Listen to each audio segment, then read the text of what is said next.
આ કડવી તુંબી તરીકે છે, આના 8 પ્રકાર આવે છે. આ મોટો પ્રકાર છે આનો, અને ડાયાબિટીસની અંદર કામ કરે છે, વધારે ડાયાબિટીસમાં કામ કરે છે. બીજું આનું ફળ, ફૂલ, પાન અને મૂળ સબ કાર્ય કરે છે. પણ મને અનુભવ એટલો છે કે આની અંદર તું પાણી જ રાશી અને 42 દિવસની અંદર તું પાણી પીવો તો ડાયાબિટીસ.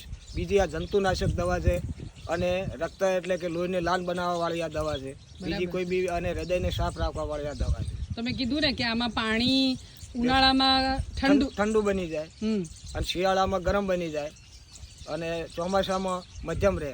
3 પ્રકારની ઋતુ પ્રમાણે એક તમારું હાલ ફીડર હોય છે, પેલું શું કે ફ્રીજ હોય છે, એ રીતનું એક આ કુદરતી ફ્રીજ છે. બિલકુલ બરાબર. એટલે કોઈ અશ્વિનભાઈ બી દેશી દવા રાખવી હોય આયુર્વેદિકની અંદર તો આની અંદર 12 મહિના સગરો તો પણ આ કાચમાં ન હચવાય એવી આની અંદર એવી ને એવી વસ્તુ રહી શકે. અરે વાહ, બહુ સરસ. અમે ચૂરણ કોઈ બી બનાવવા, અનેક વનસ્પતિનું બનાવી ચૂરણ આનો જ ઉપયોગ કરે. અમે ડબ્બા